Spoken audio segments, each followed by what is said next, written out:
Connaissez-vous cette explication sur les 4 enfants de la Haggadah? Vous savez, les 4 enfants, le sage, le méchant, le simple et celui qui ne s'est pas posé de questions. Connaissez-vous cette explication qui dit qu'en fait, il ne s'agirait que d'un seul et même enfant, mais à différents stades de son évolution. Au début, quand il naît, il ne s'est pas posé de questions, bien sûr, puisqu'il n'a pas l'usage de la parole.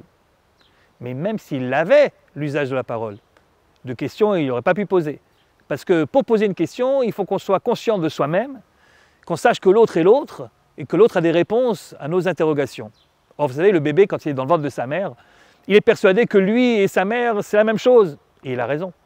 Et ce n'est pas parce qu'il est sorti maintenant et qu'on a coupé le cordon ombilical qu'il a compris que c'est un être à part. Et pendant quelque temps encore, il croit que lui et le monde qui l'entoure, finalement, c'est la même chose. Et donc, il ne peut pas poser de questions, absolument incapable. C'est seulement lorsqu'il prend finalement conscience de lui-même et qu'il est différent des autres, que là, par curiosité, il essaie de se comprendre et de comprendre le monde. Et alors, la question qui lui vient aux lèvres, c'est toujours Mazot, la question du simple de la Haggadah. Mazot, qu'est-ce que c'est? Mais qu'est-ce que c'est? Alors le qu'est-ce que c'est, ça peut être quelquefois sous cette forme-là réellement, quelquefois un peu plus sophistiqué. Pourquoi est-ce que l'herbe du jardin est verte et pas rouge?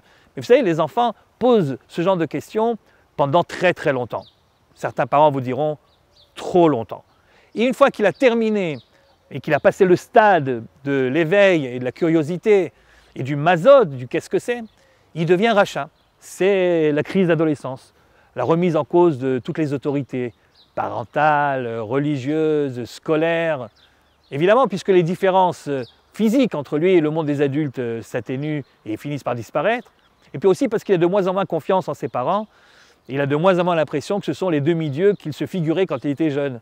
Après tout, ils ne connaissent pas tout, ils ne savent pas tout, et même ils sont incapables bien souvent, il les a surpris, de ne pas être eux-mêmes fidèles aux propres valeurs qu'ils nous avaient enseignées.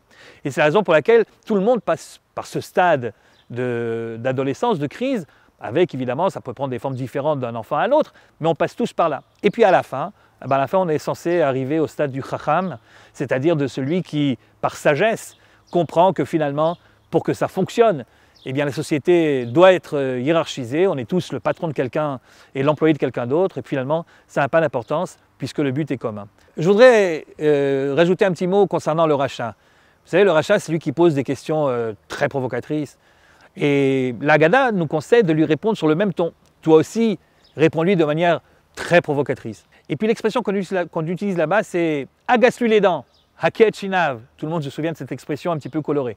Mais après tout, pourquoi cette expression « agace-lui les dents » Et j'avais entendu cette explication d'un ancien ministre d'éducation israélien qui disait que son père était dentiste. Et quand il était petit, il aimait bien aller dans le cabinet de son père pour voir un petit peu comment ça se passait.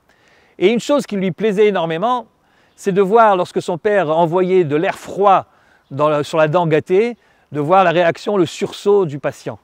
Et un jour, il demande à son père, mais enfin, pourquoi tu lui envoies de l'air froid? Et son père disait, parce que c'est important pour moi de savoir si on peut encore soigner la dent ou pas. Tu vois, s'il y a encore un nerf, s'il y a encore quelque chose, le patient va sursauter. S'il ne sursaute pas, c'est que c'est terminé et on peut l'enlever. Finalement, peut-être qu'en agaçant les dents du rachat, on fait un test du même genre. Est-ce qu'il lui reste encore quelque chose? Est-ce qu'il lui reste encore quelque chose qui le rattache à l'identité juive? S'il sursaute en disant « mais pourquoi tu pars sur ce ton, je suis un juif comme toi », ça veut dire qu'on est sur la bonne voie et qu'il y a encore quelque chose à faire. S'il dit « si c'est comme ça, de toute façon tu ne m'intéresses pas », c'est que là ça devient très grave. On doit être passé déjà au stade de celui qui ne pose pas de questions. Bonne fête à tous, shalom et à bientôt.